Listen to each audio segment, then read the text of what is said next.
नमस्कार, मी ज्ञानेश्वर मोरे. नवराष्ट्रीच्या डिजिटलमध्ये तुम्हा सर्वांचं स्वागत आहे. आपल्यासोबत आज मनमोकळ्या गप्पा मारण्यासाठी आहेत पुणे लोकसभा मतदारसंघाचे महाविकास आघाडीचे उमेदवार रवींद्र भाऊ दंगेकर. भाऊ, नवराष्ट्रामध्ये खूप खूप स्वागत आहे. तर सध्या भाजपकडून देखील जोरदार प्रचार सुरुवात केली आहे, तुम्ही देखील जोरदार प्रचाराला सुरुवात केली आहे. नेमकं पुणे लोकसभा मतदारसंघामध्ये कसा प्रचार सुरू आहे? बघा, मी आज पुणे शहरामध्ये प्रत्येक नागरिकांना भेटतोय, मतदारांना भेटतोय.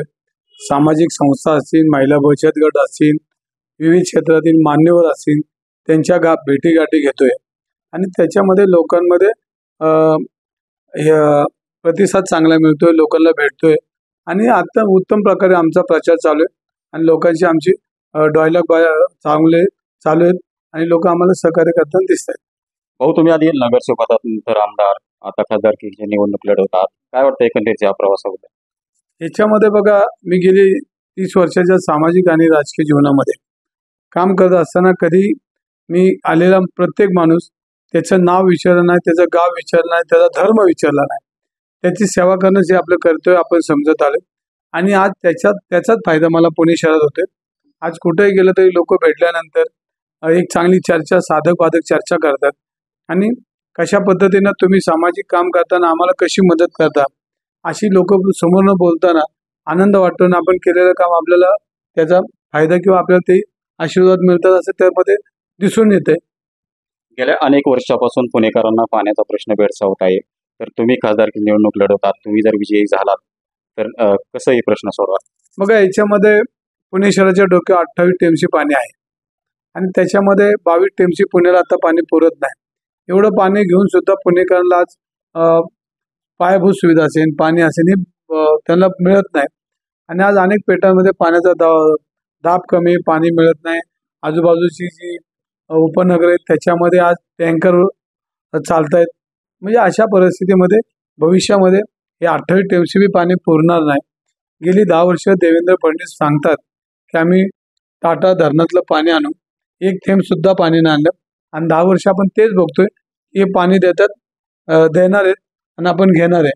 आजही मागच्या 15 दिवसापूर्वी त्यांनी एका जाहीर सभेत सांगितलं की मी टाटाचं पाणी आणतो. अत्यंत चुकीच्या पद्धतीनं घोषणाबाज, फसव्या घोषणा आणि जनतेला भुरळ पाडणाऱ्या हे घोषणा आहेत.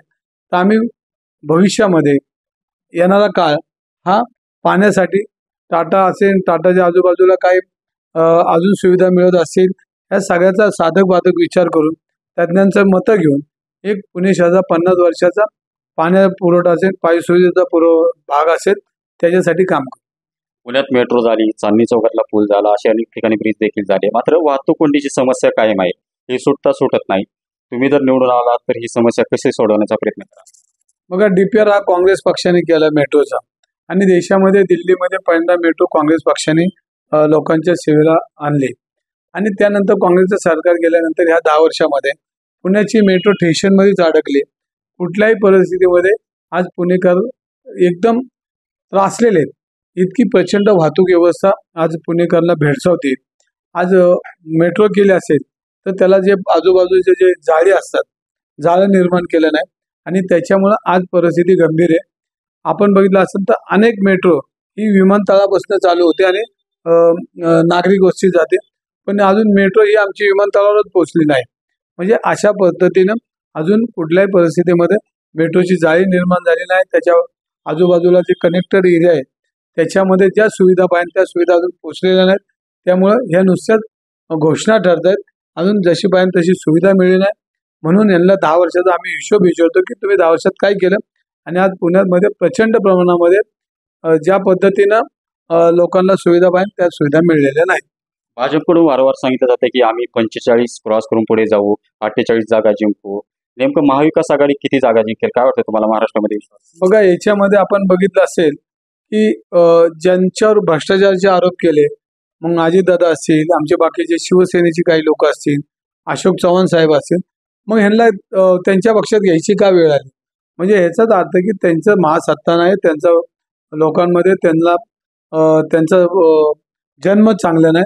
मग अशा वेळेला त्यांना ही लोक घेऊन आधार, बुडत्याला काडीचा आधार असं म्हणल्यासारखं आहे आणि त्यामुळं यांनी यांचा आधार घेऊन निवडणूक जिंकण्याचा प्रयत्न करतात.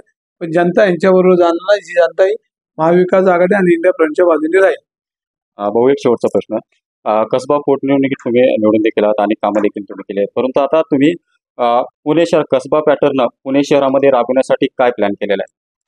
बघा, पुणे शहरामध्ये जनरली आपण बघितलं असेल तर 30 वर्षामध्ये मी विविध भागामध्ये काम केलं आणि पुणे शहरामध्ये माझी सर्वसामान्य नागरिकांची नाळ पूर्वीपासून माझ्याशी जोडले गेले आणि पुणे शहरामध्ये अनेक प्रश्न आहेत, त्या प्रश्नावर मी बोलणार आहे आणि त्यांच्याच प्रश्न मी तडीस नेण्यासाठी प्रयत्न करणार आहे. आज पर्यावरणाचा विषय असेल, पुण्यातली गुन्हेगारी असेल, पुण्यातली वाहतूक व्यवस्था असेल, पायाभूत सुविधा असेल, तुमच्या युवकांचे प्रश्न असतील, तुमचे बेरोजगारीचे प्रश्न असतील, शेतकऱ्यांचे प्रश्न असतील, सातत्यानं पुणेकरांचा आवाज हा निघला पाहिजे. सत्ता आमची आली तरी पुणेकरांची बाजू ठामपणे मांडणार, वेळ पडली तर विरोध करून पुणेकरांसाठी भांडत राहणार. कारण पुणेकर हा शेवटी माझा पुणेकरांचा मी उमेदवार आहे. त्यामुळे पुणेकर मला ह्या लोकसभेत कौल देतील आणि पुणेकरांची बाजू तुम्हाला मांडताना मी दिसेल. काही दिवसच प्रचाराचे राहिलेले आहेत, त्यामुळे आता येणाऱ्या दिवसामध्ये कसं नियोजन आहे प्रचारात?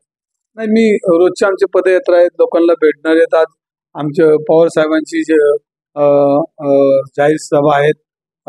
आमच्याकडं काँग्रेस पक्षाचे नेते येणार आहेत आणि त्याच्यामध्ये जास्त करून जेणेकरून पब्लिकमध्ये जास्त जाऊन आम्ही प्रचार करणार. ज्ञानेश्वर मोरे, नवराष्ट्र, पुणे.